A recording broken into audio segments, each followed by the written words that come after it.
The strongest hero is betrayed by humanity and reincarnates as an overpowered Dark Lord. In the year 447, there was a huge war around the world between the 6 heroes and the Demon Lord. The Demon Lord's army of skeletons rushes into the battlefield to face the heroes. But the heroes have been blessed with godly powers and now have angel forms. The Demon Lord Leonis was sitting in his room chamber watching everything from his ball.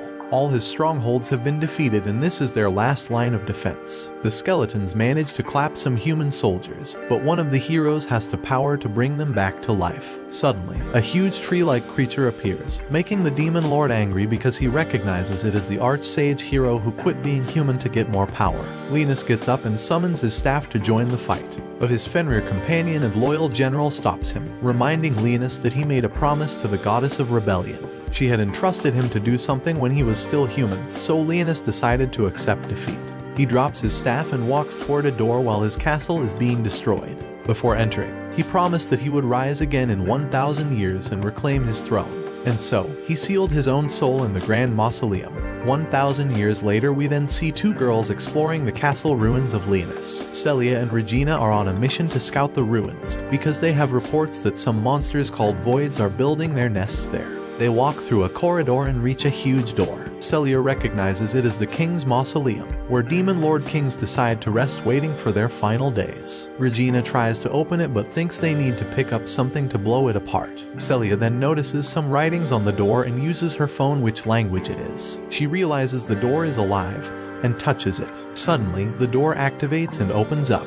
She picks up her gun and steps inside, where she finds a huge crystal. She then realizes there's a person inside and decides to help him. We then see Leonis in a barren place. He sees Roselia, the god he once made a promise to. He says that he finally has found her, and she replies that it's been over 1,000 years since they met. Leonis explains he couldn't do anything against the god powers given to the heroes, so he decided to seal his soul to keep his promise to her. She replies that she's happy that he still remembers it and walks away into the air. Leonis tries to stop her, but she simply says she hopes to meet him again. Meanwhile, Celia is trying to shoot the crystal to rescue Leonis, who's the person inside. He complains about the noise and wonders if it's been 1,000 years already.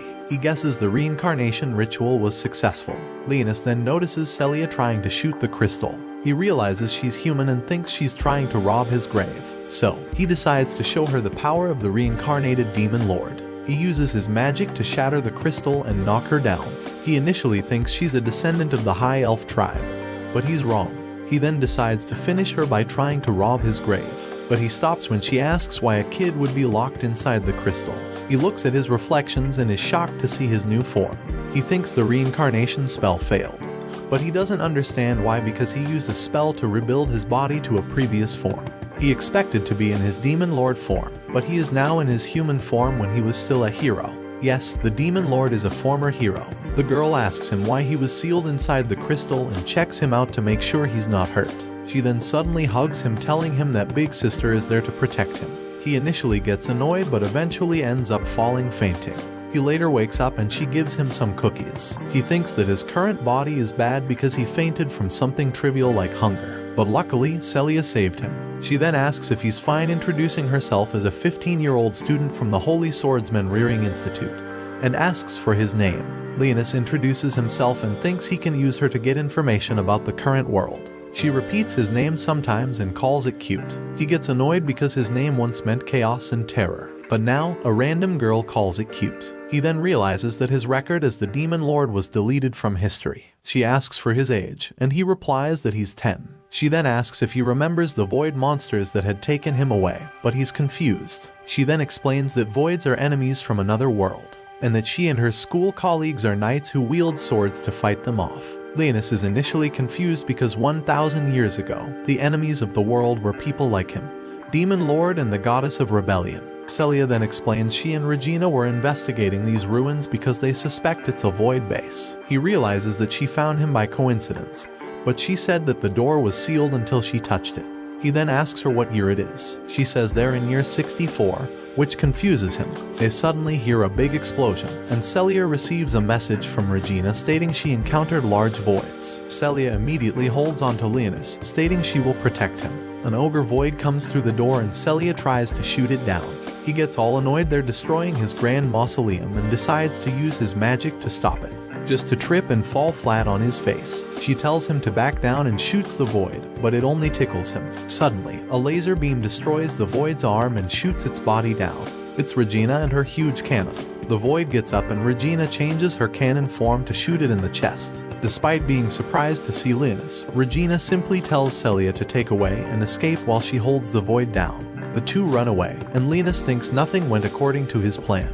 His reincarnation spell failed and he reverted to his human form before he became a demon lord. His grand mausoleum is now infested by aliens, who are destroying everything. He wants to deal with them, but he can't because the girls are there, and if he shows his power, he won't be able to use Celia to get more information about the world. Celia then says they're about to reach the surface, but a crystal suddenly collapses on the ground and turns into a wyvern void. This is nothing like the wyverns he's used to. Celia tells Linus to run away while she deals with the monster. Her gun then turns into a sword and she prepares to deal with it. But Linus simply ignores it and starts casting his spell to destroy the monster. Celia for some reason pushes Linus away, telling him to run and gets sliced in the gut. She lays on the floor in a pool of her blood and Linus wonders why she did it. She says her last words, telling him to run and escape with Regina. But Linus gets closer to her. The wyvern gets closer and a second void appears. She apologizes for not protecting him and closes her eyes. Linus holds her hand until her last breath but thinks she's an idiot. He only kept her to gain more information, but she decided to sacrifice herself to protect him. In fact, he could have used his power to easily block the wyvern's weak attack. He wanted more information, but he didn't think she had value to him anymore. However, she reminded him of Rosalia when she protected him, revealing that when Linus was the hero, he was betrayed by the people he tried to save. That's why he became the Demon Lord. More voids appear and try to attack him, but his magic barrier manages to block it all. He thinks it's annoying to have his human form because he regained his emotions. The voids continue to unleash attacks, all parried away. He then turns around and summons his staff. He tells the voids that he grew attached to Celia's courage and decides to punish the voids for disturbing his castle. He casts a level 8 gravity spell, smashing a void with the pressure. Another void tries to attack, but he simply blocks it with his barrier and modifies it to attack with spikes. The last void starts flying away to escape, but he simply jumps and casts another level 8 fire spell to fry it down. However, there was something he didn't expect. The void's bones remained after using the spell, something that never happened even against dragons. He thinks it's because his current mana levels are a third of what they used to. He then notices Celia is just barely alive. He normally wouldn't care about human lives because he's the Demon Lord, but he still acknowledges her because she tried to protect him. He cannot use holy spells to heal her, but he can use all spells related to death. So, he decides to use his power to give her life. He uses a spell that restores all her lost blood into her body, healing her wounds. Meanwhile, Regina manages to finish off the ogre void and tries to contact Celia, who's still unconscious. Linus hears it and finds it impressive that humanity's technology managed to advance that much. Celia then finally wakes up and immediately hugs him, relieved he's safe. She then checks her wounds and doesn't know how she's fully healed. She's confused because she's sure she died. Linus then explains he used his holy magic to heal her back, but she doesn't know what magic is. He then realizes Celia and Regina didn't use spells to fight the voids, but they used their weapons, which was made out of advanced magic. He realizes that in the current age, people can't use magic, so they use magic weapons that require no training or hard work. Still confused, Celia asks if he used the power of a holy sword, but he doesn't understand. She explains that some holy swords have healing powers in the Excalibur Academy. She believes he can use that power, and believes that's why he was abducted by voids. She then gives a whole explanation of what is holy swords. Basically, they're powers awakened by mankind to fight voids 60 years ago. Humanity almost lost the war against the voids, but children awaken the holy sword power to manipulate fire, wind, and others. He realizes that this power is different from the one he uses, so he decides to hide it from everyone. Regina then arrives, and the girls ask what happened to the void. Linus lies, saying it disappeared while he was shaking in fear. They then decide to leave the ruins, and Celia asks Linus to join her on her bike, which confuses him. He joins her and they drive back to the academy, while Regina keeps teasing Linus. After a long drive, Linus has finally a view of the city, and he realizes that it's the 7th Assault Garden, As they go to the city, Celia starts to recall her childhood memories from 6 years ago. She lived in the 3rd Assault Garden, but one day they were attacked by voids. Every human stood up to fight those voids, while the rest awaited the result inside a bunker. We see that Celia and Regina, her maid, are inside the bunker. Regina was afraid of what was going on, but Celia tried to comfort her. That doesn't work, as Regina says that voids have destroyed every city they have attacked. Celia tells her to calm down because her parents are holy knights, and they will protect everyone. Celia then starts quoting her parents' and sister's words, mentioning what they will do after defeating the voids. Regina finally starts to calm down and the two girls smile. They promise they will join the Excalibur Academy and also become holy knights to protect people. However, the situation outside isn't as happy. The bunker is shaking with the explosions and Celia starts to panic. She tries to head outside and join her family in the fight, but Regina stops her. The two girls start tearing away, worried about their family. A few hours later, the bunker's door finally opens. Everyone steps outside and sees their city destroyed. Celia starts to tear down and apologizes to Regina. She told her that everything would be okay, but it all ended up being a lie. Back to the present, Regina asks Linus if this is his first time seeing an assault garden. He replies with yes, describing it as incredible. She then explains that the city is docked there right now, but the city is usually in movement, as it's used on the front lines to attack void colonies. She explains the city can produce power and food and can also cross the ocean. Linus is confused, not knowing how something this big can move. He decides that he must analyze the human forces before he starts his preparation to restore his Dark Lord's army. After getting into the city, Celia explains that people who can use the power of a holy sword must enroll in the Excalibur Academy. They aren't forced to fight the voids directly, but they must cooperate during the war. Linus thinks this is an opportunity to learn more about holy swords. The girls then say they will meet him once he finishes his inspection. After they leave, Linus steps into the bathroom and starts to freak out because his spell didn't work as intended. He was supposed to reincarnate 1,000 years into the future in his Dark Lord form, but he was reincarnated in his previous human hero form. He then calls two names, Blackas and Sherry, who appear from his shadow. Sherry is his personal maid, while Blackas is his most trusted friend, the Prince of the Realm of Shadows. Linus says that it's been a while since they last met, but Blackas asks him about his new form. Linus starts petting Blackas, explaining that due to a mistake, he ended up in his original human body. Blackas mentions this is his first time seeing Linus' hero form. Sherry then finally speaks and reveals that she finds Linus' new form pretty adorable. He gets mad and asks if she's mocking him. The cute girl starts to panic, but Linus lets it off, mentioning he called them because he needs a favor. He asks them to investigate the city, explaining this is a whole different future when compared to the one he imagined. He explains people don't use magic anymore, but they have some strange power. Blackas mentions that he can smell a different type of power. Linus then says that his goal is to regain his Dark Lord army, but they first need to know everything they can. The two then return to his shadow and start their investigation. He then goes through the inspection process, where he is sprayed with something. Some machines then start analyzing his data and he continues to walk forward. He tries to pass through some sort of detector that raises an alarm, but he manages to use a spell to deactivate it. After finishing the inspection, he's given a temporary ID card. Celia appears and snatches the card from him to take a picture of it. He's a bit confused by it, but she explains that it proves his identity in the city. She then tells him it's time to visit the academy and tells him to hop on her bike. Celia takes him on a little tour around the city, showing him the huge commercial district, which shocks Linus. He mentions that everything seems peaceful in the city, which prompts an explanation from Celia. She says the 7th Assault Garden has never been subjected to a void invasion because it's the newest city. Yet, they're currently building a new one. She also reveals that the Holy Swordsmen are deployed to the front lines to fight, but the city is secure. The city is divided into 3 parts: the residential area, the commercial districts, and the administration. In the center of the city, you will find the Excalibur Academy, which controls the military. After they arrive, Celia says he needs to first wash up before handling his registration.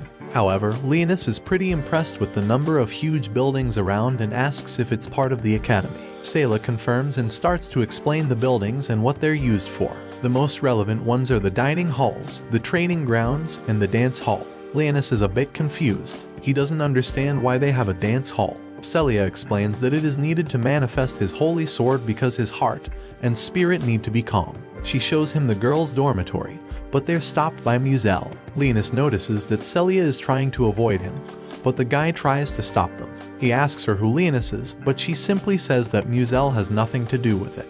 The guy starts mocking Celia. He laughs and says that Celia's platoon is now accepting kids because they're all failures. Celia says that Leonis is a certified holy swordsman, but the guy tells her to stop joking. Leonis, on the other hand, thinks this guy was blessed with ignorance. He knows that he might look harmless because he looks like a kid, so he decides to not punish this guy to avoid any attention. Musel then tells Celia to stop trying to be a holy sword user and join his platoon. He claims they're the top rankers, and if she joins, she will be allowed to stay in the academy. He smirks while calling her a failure who cannot manifest a holy sword despite carrying the blood of holy swordsmen. Celia lowers her head, accepting reality, but Leonis is pretty confused that she cannot manifest a holy sword. He then remembers that she couldn't use that power in the ruins, and that's why she took the hit to protect him. He then questions what she's doing in a school for holy swordsmen. Musel then shows his real personality. He tells her to come to his platoon and become his toy, like the other girls. This way, she will avoid going on dangerous missions. Leonis thinks the guy is using some mind control magic on the girls, but he then realizes that must be the power of Musel's holy sword. Celia declines, making the guy mad. She then tries to continue on her way with Leonis, but the guy gives into his emotions and starts grabbing her hair. Leonis tells Musel to stop, but the guy is simply confused. Leonis then releases a spell and Musel's body starts shaking in fear, not knowing what's going on. He gets onto his knees in pain and Leonis gets close to him. Leonis gets close to Musel's ear and tells him some words. He claims that Celia is his woman and that Musel has no right to touch her. Leonis stops using his magic, giving Musel the opportunity to activate his holy sword. However, another student arrives and says that using the holy sword's power without authorization is against the academy's rules. The situation is even worse because he's in the sector of the girls' dorm. Musel starts walking away before wetting his pants. Leonis then thinks to himself that he cannot believe that he got worked up because of a stupid fly, but he doesn't regret it. He considers himself the most forgiving of all Dark Lords, but Celia is one of his minions. Meanwhile, Celia is all happy and thanks the girl for helping them. The girl is Elfine and mentions that seems like Musel is eyeing Celia up. She then asks if Leonis is the boy she saved on the ruins, and Leonis notices something. Celia's friends are filled with huge plots. Elfine explains she is Celia's platoon operator, making Leonis realize that they've always been in communication. Leo introduces himself and Elfine welcomes him to the academy. She then gives him his uniform and asks Celia if they will register his holy sword. Celia says that Leonis first needs a shower and asks if Elfine is heading to the dormitory. Elfine explains she first needs to submit the void investigation data to the Knights, mentioning there's something under the ocean. Leonis gets curious about it but ignores it for now. But Elfine stops explaining the situation because Celia is starting to feel dizzy. Leonis realizes it's almost time and they head to her team's dormitory. Celia explains the assigned dorms are based on the platoon's grades. She explains each platoon has 5 or 6 members, and the academy treats them on a merit system. There are tournaments, practice matches, and examinations to decide the ranks of each platoon. She explains her team's dorm has air conditioning, new training equipment, a jet bath, and a sauna. Leonis thinks a jet bath is a weapon, but she tells him to get in. He then asks if it's okay for him to enter a girl's dorm, but she says that he's too little so they wouldn't care. She starts making herself at home, and Leonis is confused because she has no sense of shame. She tells him to take a bath and he follows her orders. While showering, he thinks about how things changed since he was last alive. Suddenly, Celia also comes in. She has no real sense of shame, boys. She starts washing his hair and decides to tell him her plot, pun intended. She explains that her parents were deleted by Void 6 years ago. Only she survived along with Regina. She then clears Leonis' doubts, explaining that her parents were 2 holy swordsmen, so she was supposed to also use the power of the holy sword. She was accepted into the academy because of that, but she cannot awaken her holy sword. That's why she wanted to explore the ruins, because she hoped to awaken her true power when she was in danger. Leonis calls her reckless, but she explains that if she doesn't awaken her power, she will be expelled. She then starts to feel weaker and falls. Leonis realizes she has reached her limit, and touches his spell mark placed on her body. Her eyes suddenly turn crimson red and her canine teeth get bigger. She tries to reach him with her hand, and he pulls her into him. Upon getting up, she bites onto his neck and starts to feel better. She's confused as to why she had bitten him, but he decides to tell her the truth. He had to use his magic to turn her into his strongest minion, a vampire queen. She gets confused, but he explains that in reality, she is already dead. Watch this next video. See you on the next one.